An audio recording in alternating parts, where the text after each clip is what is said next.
welcome back to On the Flip Side. My name is Adam Shellwalker, your host. Today we're going to be covering the 6th full-length record from industrial metal and rock legends Ministry. In the early to mid-90s, after the success of Ministry's 5th record, Psalm 69, The Way to Succeed and The Way to Suck Eggs, Ministry found themselves at a new height in their popularity. And with that popularity came a lot of expectations towards whatever their next album, whatever the next project would be. So with the pressure building on Al Jourgensen and company, the record that followed Psalm 69 was Filth Pig, and this record is very interesting in the fact that it moves so far away from what made the last album sound so accessible in a lot of ways, even though most of Ministry's records in a lot of senses can be considered very inaccessible and very abrasive. But Psalm 69 resonated with audiences in the early 90s in a way that a lot of albums at the time in that style did not. You got like stuff like 9 Inch Nails doing their thing and maybe some KMFDM, but Ministry really stood out as one of like these progenitors and really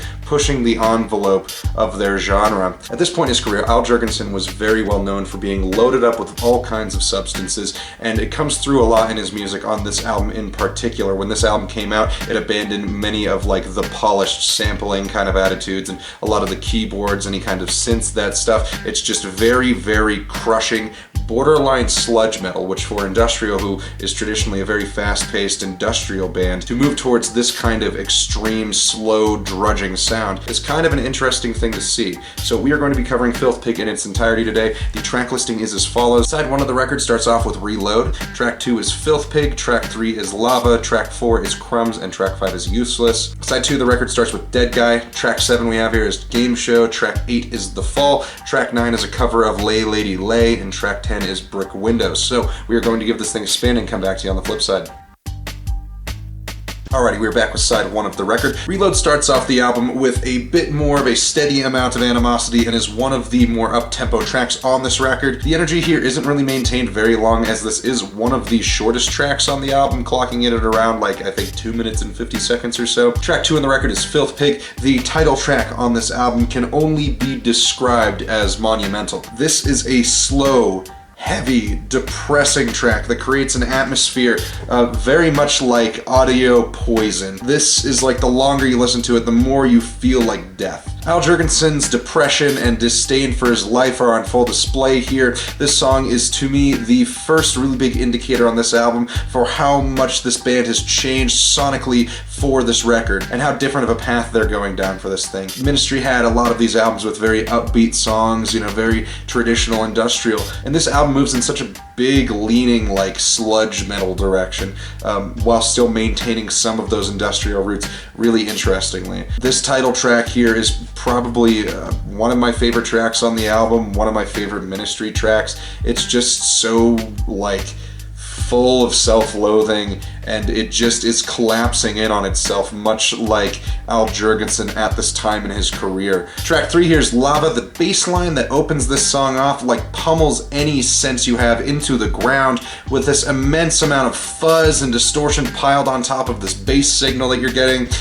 This song pretty much only continues to strip back in its complexity in favor of raw vitriol and simplicity. We do get a bit of a sample like on this track, some very light sample work, but nothing that pulls too far away from the assault that is the drum and bass, and nothing that pulls too far away from this idea of very, very simple aggression. Track 4 is Crumbs. The opening riff here plays almost like kind of like a fake out of like a Jimi Hendrix riff that sort of catches you with a left hook into the main riff of this track. While this song does have a little bit more progress than the last song, everything here is still very much stripped down to the most efficient and effective violent playstyle that it can be. Track 5 on the record is Useless. The intro to this track plays out very similarly to the other tracks on this album, except in the vocal delivery there's more of a leaning towards like traditional sort of vocal styles for industrial specifically. Think like Skinny Puppy or maybe like some Frontline Assembly, and all of this is sort of spat out over an incredibly slow, down-tuned like blues riff fest. The entirety of this album, more or less, is just an abandonment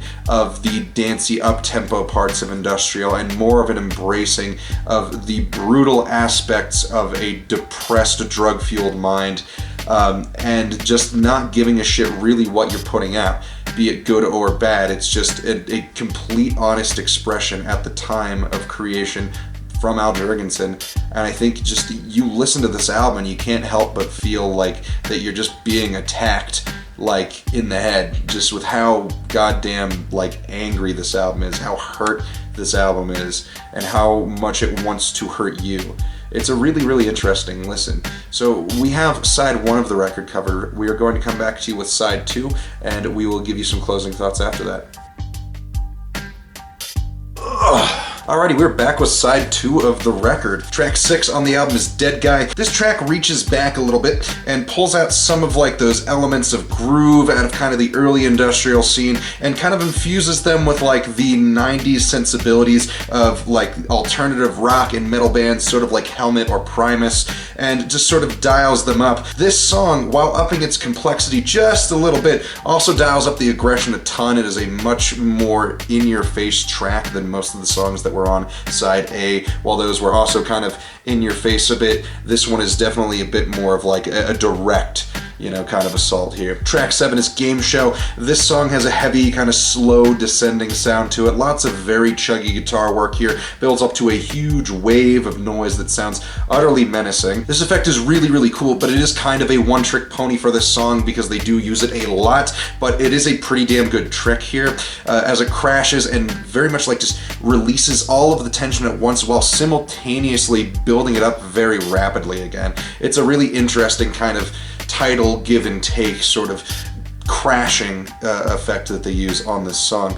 Kind of weird, you know, as far as the writing on this song, that's kind of the only thing the song has to offer, but it is a pretty cool song overall. Track 8 is The Fall. This track immediately sweeps across the eardrums with a swift kick to the head of some of the heaviest writing on this album. The bass here just swallows everything and chews it up for an incredibly abrasive listen. There are some incredible details layered into the mix of this track. Even with the extreme noise, you can hear like some of these really amazing touches of these like cascading piano parts that fill out the highs of this track really immaculately. This is probably my favorite song on the record, with just how much they're doing on this track, how busy it is, while also still like being a comprehensible track. There's a lot of really interesting stuff to dive into here, just because the mix is so dense, you can't like necessarily discern things on each listen, but like the more you listen to it, the more you can pick out what they're doing here and there in the mix, and it's really, really cool. Track 9 is Lay Lady Lay. This Bob Dylan cover is easily the strangest track on the album contextually,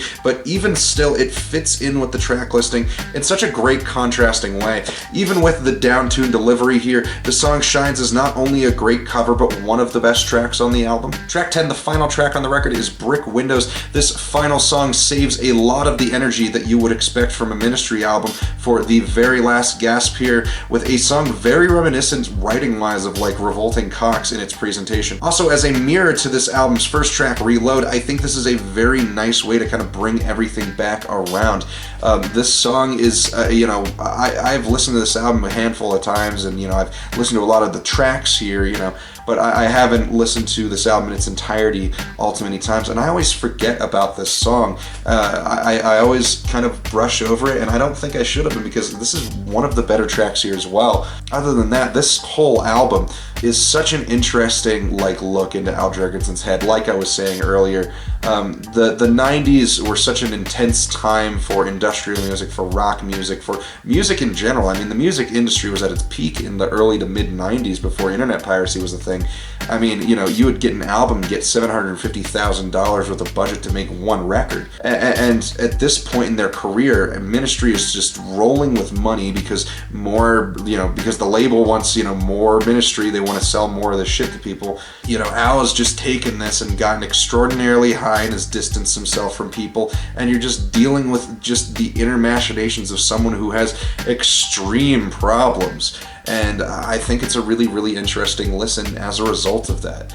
I definitely can see why a lot of people are kind of shied away from this album, or at least turned off from this album in comparison to a lot of the rest of their material. This is definitely like, you know, stands out like a sore thumb kind of situation, just with the differences in, you know, Ministry's catalog. I mean, how Ministry went from being a synth pop band to being like, you know, proto-industrial, to being one of the best industrial bands on the scene, to being a sludge metal band, to a speed metal band, to sort of a speed industrial hybrid, and now back, you know, modern day, like they're kind of doing a bit of like this Filth Pig kind of stuff again.